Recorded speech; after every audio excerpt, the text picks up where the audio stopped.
The crystal chandeliers of the Grand Meridian Hotel ballroom scattered light across a sea of black ties and designer gowns. The hum of polished conversation and the clinking of champagne flutes was a symphony of success. I stood there, a 40-year-old man who ran a department of 30 people, feeling like a complete fraud. It wasn't the crowd or the opulence, it was the woman on my arm. Chloe, my partner of 5 years, looked like a vision ripped from the pages of a magazine I couldn't afford. Her emerald green gown was sleek and backless, a garment I'd never seen before, clinging to a frame that had become more angular, more severe in the last 6 months. She was in her element, a shark gliding through waters she now considered her own. "Just smile and nod, Alex," she had whispered as we entered, her hand briefly squeezing my arm before dropping away. "These people are important." I had smiled and nodded. I had made small talk with a man who was obsessed with his yacht's carbon footprint and a woman who debated the merits of private versus chartered jets. I was playing my part, the supportive, silent +1. I believed that part was boyfriend. I was wrong.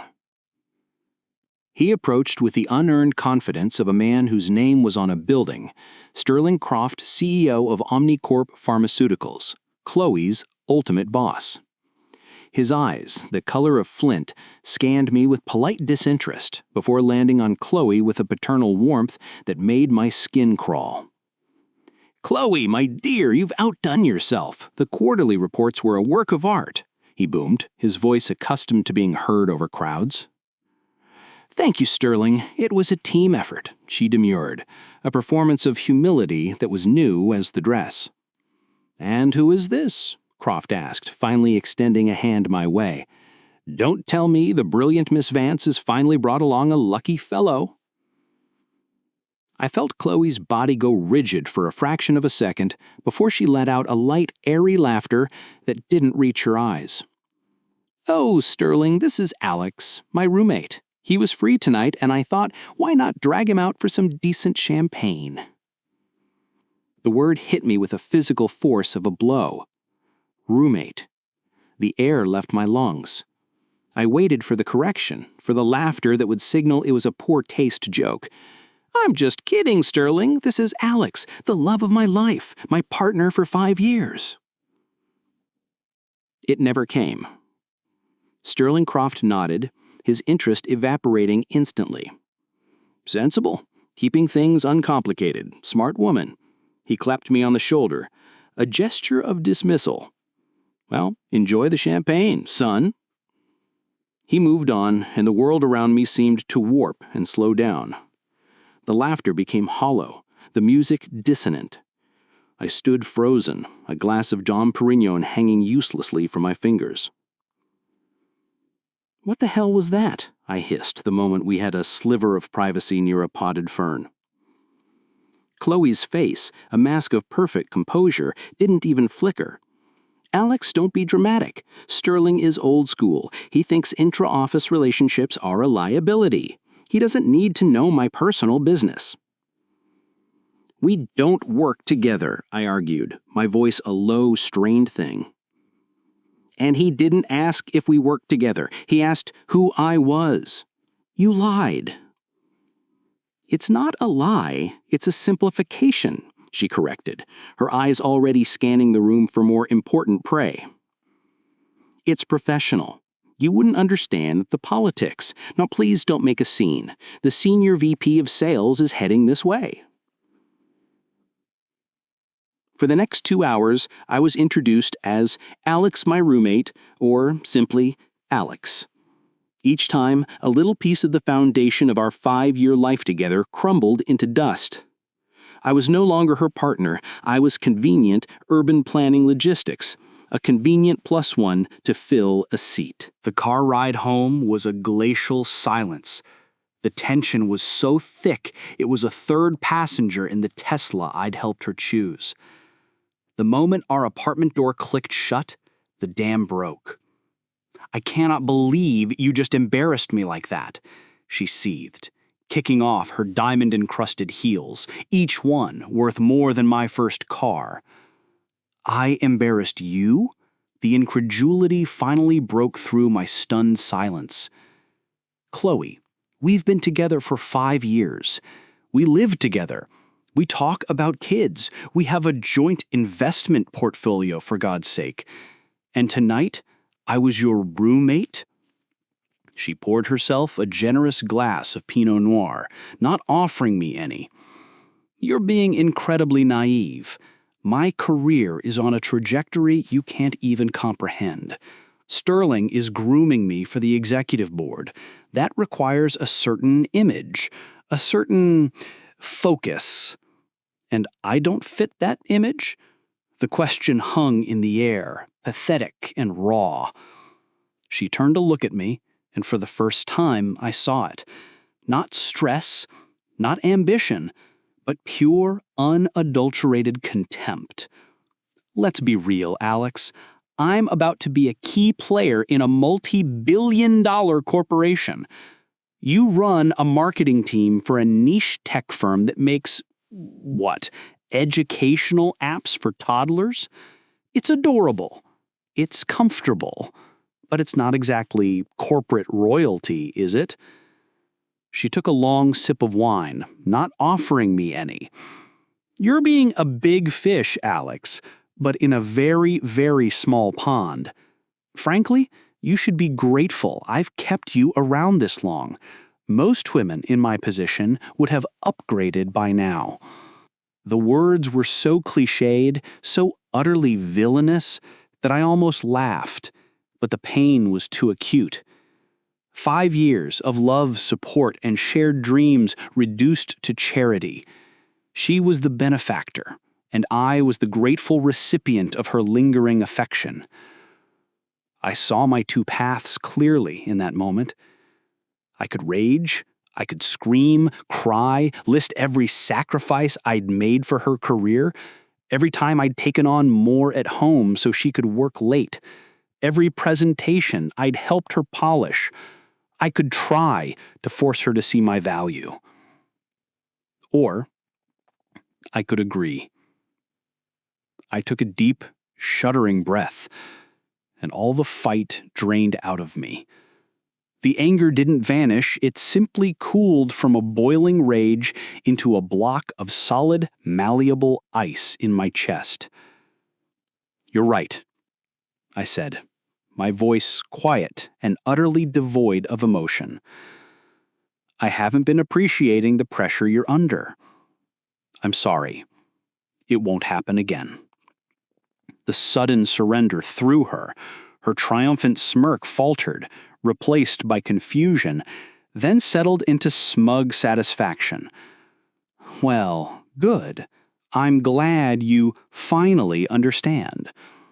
She went to bed, leaving me standing in the living room of the apartment we shared, surrounded by the life we'd built. I didn't sleep. I sat in the dark, and with the cold, clear focus of a surgeon, I began to plan. The next morning, Chloe left for a critical strategy session, still wearing the vintage Cartier watch I'd scoured auctions for months to find for her birthday. The moment her car disappeared around the corner, I moved. I became a ghost in my own home, armed with my phone. I photographed every piece of furniture, every appliance, every piece of art. I had receipts for most of it stored in a cloud drive she didn't know about. I downloaded PDFs of our lease. My name was first, my credit score had secured it, our joint account statements, showing my direct deposits covering 75% of our rent and utilities, and every transfer I'd ever made to our shared savings for the upstate cabin we'd bought together. By 9:05 a.m., I was on the phone with my bank, freezing the joint accounts and initiating a formal separation of assets. By 9:30, my lawyer, a sharp, unfloppable woman named Evelyn Reed, had a dossier of documents and a clear instruction: untangle me from her financially and legally as aggressively as possible. The most important call came at 10 a.m. 6 months ago, I'd been headhunted by a rival tech giant in Austin, Texas. The offer had been staggering: triple my salary, stock options, a chance to lead a global team. I'd turned it down without a second thought because Chloe's career was rooted here. I called the head of HR now. Ms. Jacobs, it's Alex Carter. I know this is unprecedented, but I need to ask, is the offer for the Director of Global Marketing position still, by any remote chance, on the table? There was a pause, the clicking of a keyboard. We filled it internally, Alex, but we just approved a new VP of Innovation role. It's a step up, even from what we discussed. The package is substantial. Are you telling me you're available? The ice in my chest warmed a degree. I am. Effective immediately. The movers I'd booked at 2 a.m. arrived at 1 p.m. sharp. I directed them with cold efficiency. My grandfather's oak desk, the leather sofa for my bachelor pad, the entire high-end entertainment system, the original Banksy print I'd invested in years ago, the German stainless steel refrigerator, the washer-dryer set. I took everything that was mine, everything I had paid for, every item that had a memory of my life before it became ours. By 4 p.m., the 2,500-square-foot apartment was a ghost of itself. Gaping spaces on the walls, empty corners where furniture once stood. The kitchen was a barren wasteland. I left a king-size bed we'd shared. I left her garish modern art she loved. I left her walk-in closet overflowing with clothes and ego. On the bare marble kitchen island, I left a single sheet of paper. Good luck paying the rent, roommate. I've covered my half through the end of the month. Alex. I was sitting in a quiet corner of a hotel bar downtown, the keys to my temporary room burning a hole in my pocket, when my phone rang. An unknown number. I almost didn't answer. Alex, this is Sterling Croft. I nearly dropped my whiskey. Mr. Croft, this is unexpected. I got your number from your card. You said to call if we ever needed marketing insight. He paused, and the silence was heavy. I'll be blunt. I saw Chloe at the office today. She seemed off. And there's a rumor making the rounds. I need to ask you a question, man to man. What is your relationship with Chloe Vance? The directness was stunning. As of this morning, Mr. Croft, I have none. We are no longer together. Another longer pause. I see. I suspected as much. The reason I called, the reason I introduced you, as she suggested last night, is because that's how she's referred to you for the better part of a year. The ice block melted completely, replaced by a fire of white-hot rage. A year. But that's not why I'm calling, Croft continued, his voice dropping. I'm calling because I believe you are owed the truth. The roommate narrative wasn't just about corporate image. It was a cover. Chloe has been involved with Robert Sterling, my head of legal, for at least 8 months. It's been an open secret at the company. They shared a room at the conference in Bermuda. They're not discreet. Many of us assumed you had an arrangement. After last night, I knew that wasn't the case. The affair. The pieces snapped into place with devastating clarity. The late nights, the new lingerie, the sudden protectiveness of her phone. The roommate title wasn't to protect her career. It was to legitimize her affair in front of her colleagues. I was the convenient beard. The measured, dignified exit I had planned was gone. The betrayal was no longer just emotional. It was a calculated, humiliating fraud. My righteous anger wasn't enough. Now, I needed a reckoning. I called Evelyn Reed back. The cabin. I want my investment out now. Force the sale. I don't care about the market. I knew she'd leveraged herself to the hilt to buy out my initial investment months ago, seeing it as a sure thing. A forced sale now would cripple her financially. I called the landlord. I am not renewing. In fact, I am formally removing myself from any liability as of the end of this month. You should list it immediately. The apartment was her castle, her symbol of success. Losing it would be a public defeat. I didn't call HR. I called my college roommate, Ben, who happened to be a mid-level manager in Omnicorp's IT department. I didn't ask him to do anything. I just told him the story, the whole sordid truth. Wow, man, I'm sorry. So the guy she's with is Robert Sterling. Geez, everyone knows he's a snake. Ben was the most connected gossip I knew.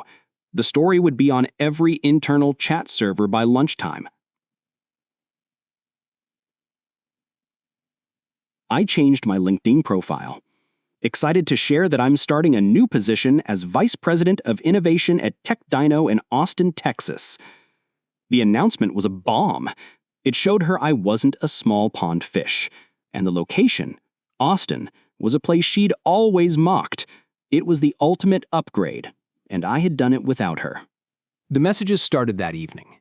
Dozens of them, frantic, angry, pleading. Where is all your stuff? Are you insane? You can't do this. The rent is $5,000 a month. Alex, please call me. We need to talk. Why is everyone at work asking me about Robert? What did you do? I didn't respond. I watched them pile up, each one a testament to the unraveling of her perfect life. Then, the message I'd been waiting for. HR just put me on administrative leave. They're investigating me and Robert for violating the fraternization policy. My career is over. Are you happy now? I packed my car for the drive to Austin 2 weeks later, a sense of cold satisfaction warring with a hollow feeling in my gut. As I was loading the last suitcase, a taxi screeched to a halt in the hotel driveway. Chloe stumbled out. She was unrecognizable. Her hair was a mess, her face was puffy and bare of makeup, and she was wearing sweatpants. The powerful executive was gone, replaced by a desperate, frightened woman. Was it all because of that one stupid thing I said at the party? She begged, her voice cracking. No, I said, my voice calm and flat. The first word I'd spoken to her in weeks. It was because when I objected, you told me I was lucky you kept me around at all. It was because you needed a roommate to cover for your affair with a married man. She recoiled as if struck. Sterling told me, she whispered. Everyone told me, Chloe. I was the last to know.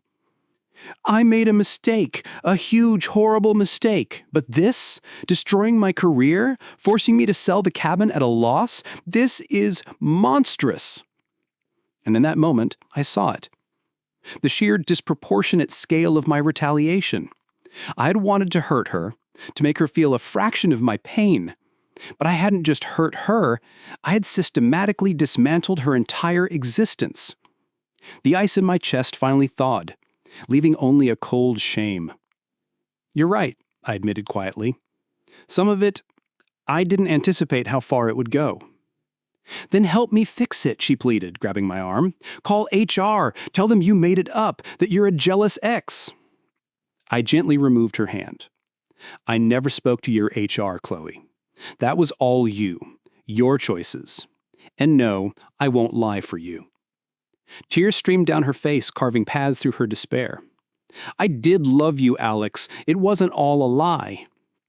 I looked at this broken woman. This stranger I had loved for 5 years and felt nothing but a profound sadness for both of us. The thing about love, Chloe, is that it can't exist without respect, and you never had any for me.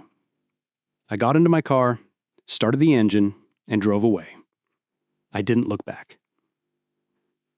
Austin is vibrant, loud, and hot. My new role is everything I wanted and more. The pond is an ocean, and I'm swimming just fine. I met a woman, Sophia, a landscape architect with a laugh that sounds like wind chimes. She introduces me to her friends as my boyfriend, Alex. I heard through the grapevine that Chloe wasn't fired. Robert Sterling, the married lawyer, had thrown her completely under the bus, presenting himself as the victim of her aggressive pursuit.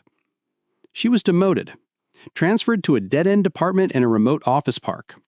The cabin sold for a significant loss. She moved into a small apartment in a neighborhood we would have once considered quaint, a euphemism for less than.